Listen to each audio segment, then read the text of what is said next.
스포츠 비즈니스에 대한 경제학적인 사고 6번째 주제로 넘어가겠습니다. 오늘의 주제는 스포츠 비즈니스의 성패는 팬 충성도, 팬 로얄티와 관련된 것입니다. 저는 이 팬 로얄티를 모든 구단이 특히 마케팅적인 측면에서는 어떻게 하면 우리 구단이 팬 로얄티를 최대한 얻을 수 있을 것인가, 그것이 이 비즈니스의 가장 중요한 성패라고 생각이 됩니다. 그 이유를 한번 데이터로 제가 한번 보여주겠습니다. 우리가 로얄티가 다른 팀을 비교할 수 있겠지만 구글에서 여러분들 한번 찾아보면 가장 대표적으로 팬 로얄티의 중요성을 극단적으로 보여주는 케이스가 시카고 컵스와 시카고 화이트삭스입니다. 둘 다 시카고에 소속된 메이저리그 베이스볼의 야구팀입니다. 왜 둘을 비교하냐면 일단 둘 다 시카고에 속해 있기 때문에 시장이 동일하다. 그래서 비교하기가 좀 더 좋지 않겠냐. 2023년도의 데이터를 한번 잠깐 보겠습니다. 승률은 컵스가 83승 79패, 그래서 약 51.2% 정도 이겼습니다. 화이트삭스는 굉장히 못했네요. 61승 101패, 그래서 승률이 37.7%. 그러니까 우리가 예상 컵스가 더 관중이 많았겠구나. 우리가 이건 쉽게 짐작할 수 있습니다. 그리고 뭐 현실도 맞습니다. 그런데 그게 좀 아주 극단적이에요. 평균 입장료를 봤더니 23년도에 컵스는 평균 입장료가 135달러, 화이트삭스는 46달러. 이거 엄청난 차이죠. 엄청난 차이로 컵스의 경기에 입장요금이 비쌉니다. 입장 수입을 보면 컵스는 거의 2억 달러입니다. 1억 9,400만 달러. 화이트삭스는 6천만 달러에 불과합니다. 3분의 1도 안 돼요. 그래도 같은 도시인데, 같은 메이저리그 팀인데 입장 수입이 3분의 1도 안 됩니다. 그래서 영업이익을 보면은 화이트삭스는 2,800만 달러 적자, 컵스는 6,800만 달러 흑자. 이렇게 차이가 납니다. 그럼 여러분들은 그거는 컵스가 처음에 얘기했듯이 승률이 높았고 화이트삭스는 너무 많이 졌기 때문에 그런 거 아니냐 얘기할 수도 있겠지만, 그런 거에 영향이 좀 있겠지만 그거로 보기엔 너무 극단적이에요. 많은 사람들은 이게 팬 로얄티의 차이다라고 얘기를 합니다. 두 팀 간의 팬 로얄티의 충성도의 격차는 벌어지기 시작한 거는 1990년대 초반입니다. 그래서 이건 제가 계산한 건데 이 표를 한번 갖고 왔습니다. 각 10년 단위별로 평균 승률과 관중수 데이터가 이렇게 있습니다. 80년대 한번 보면요, 승률이 컵스는 45.5%였고 화이트삭스는 51.3%였으니까 화이트삭스가 더 잘했어요. 그리고 관중도 화이트삭스는 한 160만 명, 컵스는 140만 명. 그냥 화이트삭스가 더 많습니다. 일반적으로 우리가 이해할 수 있는 데이터입니다. 근데 그 차이가 이제 90년대부터 바뀌어지는데요. 2000년대 데이터를 한번 보면요, 2000년대에 컵스는 평균 승률이 51%, 화이트삭스는 52%. 비슷합니다. 화이트삭스가 조금 잘했어요. 근데 컵스의 관중 수는 300만 명이 넘는데 화이트삭스는 220만 명에 불과해요.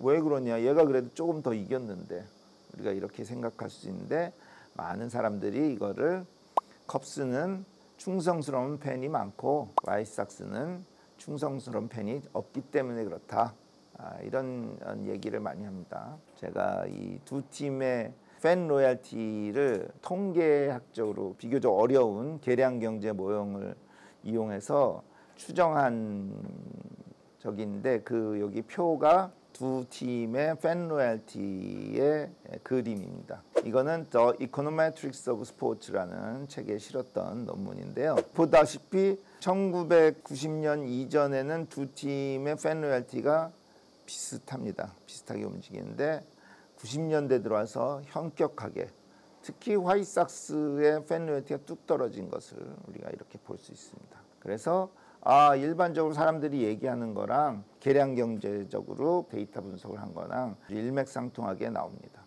그러면 우리가 왜 이렇게 됐을까? 왜 한 팀은 충성스러운 팬이 많고 한 팀은 이렇게 충성스러운 팬이 적은가? Society of American Baseball Research, 미국 야구를 연구하는 모임, 뭐 이런 그 소사이어티가 있는데 꽤 거기선 유명한 사람인가 봐요. 빌 셀비지라는 사람이 블로그에서 글을 썼는데 시카고 팬의 역설, 왜 루저를 쫓아다니는가. 맨날 시카고 컵스가 많이 지는데 근데 엄청나게 팬들이 쫓아다니고 왜 루저를 쫓아다니는가, 이런 블로그를 썼는데 그 사람의 그 답은 컵스와 와이삭스, 그 사람들이 이걸 두 팀을 비교를 했는데 이 경기장 주변 환경으로부터 발생되는 로열티의 차이가 굉장히 크다라는 얘기를 그래서 나도 한번 그 말을 보고 한번 경기장을 한번 살펴보았습니다. 이거는 컵스의 구장의 사진입니다. 첫 번째 사진은 외야 펜스, 리글리 필드, 경기장 이름이 리글리 필드죠. 담쟁이 넝쿨이 이렇게 펜스를 둘러싸고 있는 모습을 볼 수 있습니다. 여러분, 야구 경기장은 리글리 필드처럼 모 필드 혹은 무슨 파크 이렇게 이름이 붙어 있어요.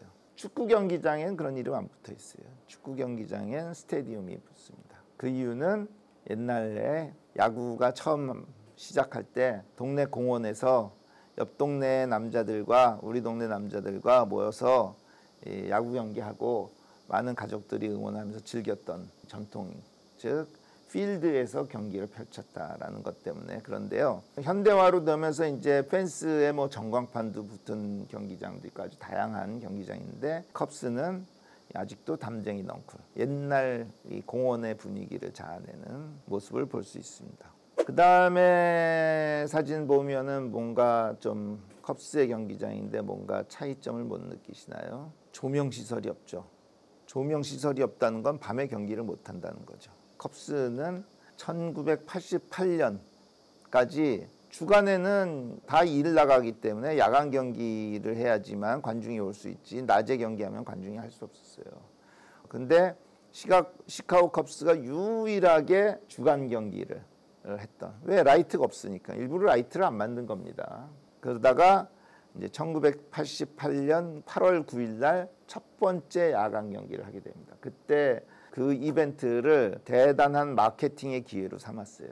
그래서 전국 방송에 이 경기가 첫 번째 야간 경기가 중계되면서 시카고 컵스는 이제까지 주간 경기만 했던 팀이다.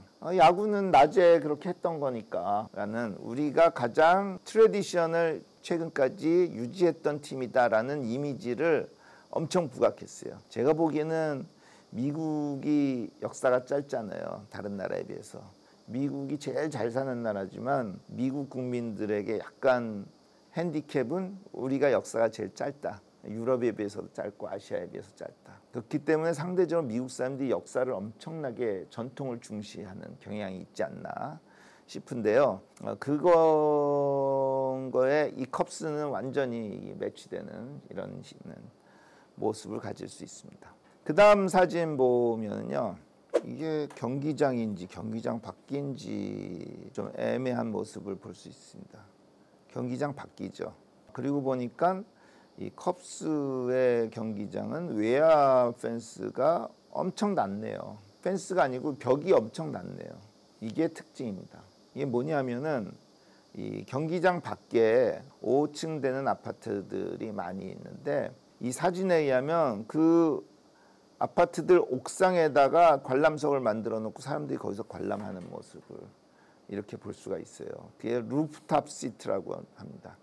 그러니까 지붕 위에 좌석. 이게 한 80년대 후반쯤에 생기기 시작한 건데 시카고 컵스 경기를 중계하는 TV 화면에서 이닝이 체인지 된다든지 이럴 때 어떤 모습을 잡아줬냐면 이 경기장 밖에 아파트들, 거기에 사람들이 옥상에서 이렇게 맥주 마시면서 햄버거 이렇게 구워 먹으면서 야구 경기를 하는 모습이 카메라에 잡혔어요. 외야 스탠드가 낮기 때문에 그게 잘 보이는 거예요. 그러니까 그런 모습이 보이면서 사람들이 그거에 대해서 호기심을 갖기 시작했고, 나도 저기서 저렇게 경기 보면 좋겠다, 뭐 이런 생각이 있었어요.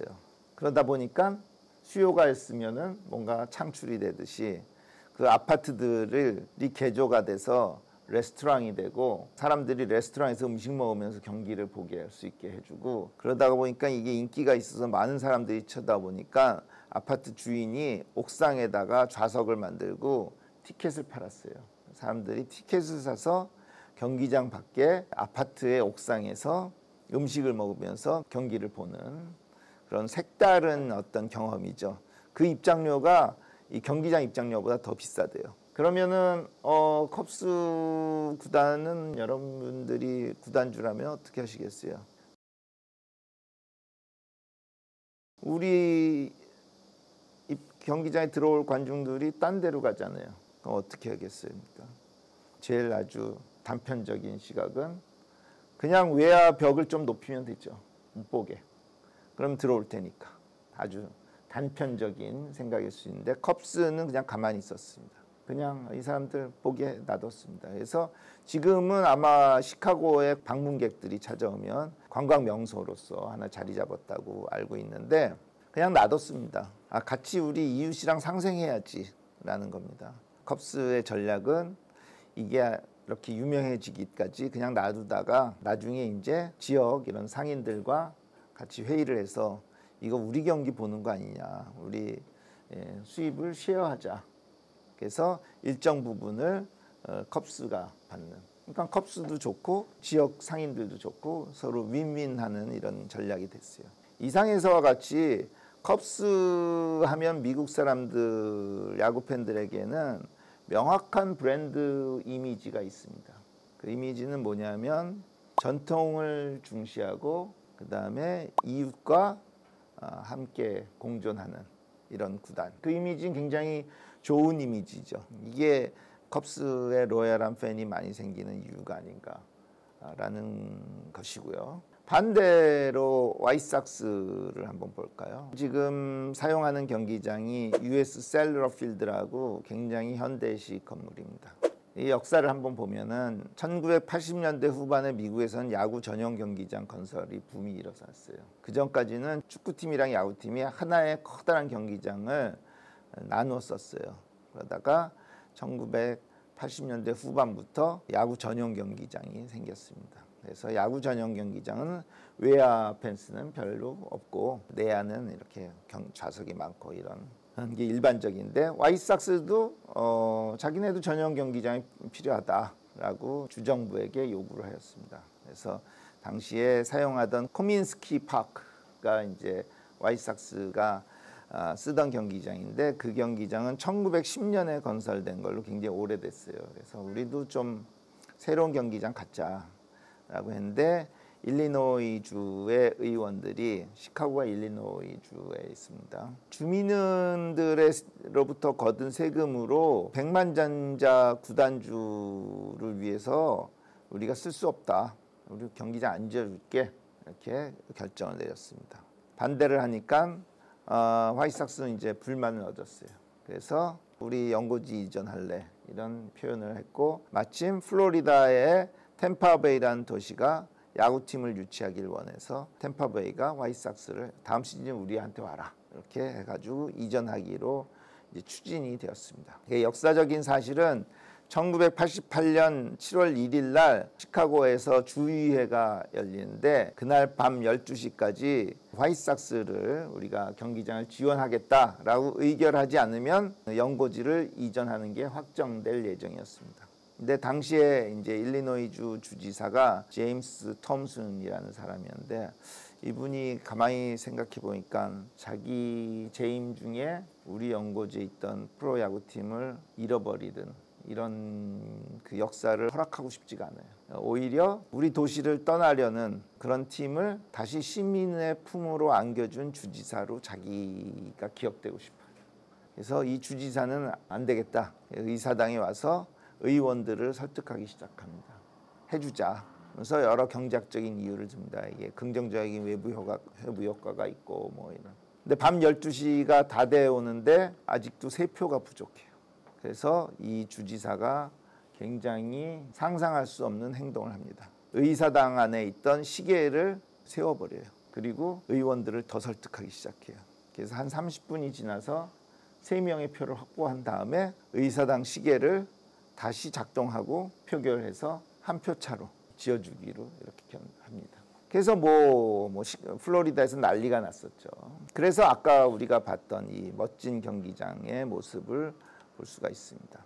그래서 시카고는 원하는 걸 얻었고 화이트삭스는 주지사도 팀을 잃지 않았고. 그런데 여러분 이게 팬 로열티와 무슨 상관이 있습니까? 생각해 보면 여러분들이 팬이라고 생각해 보세요.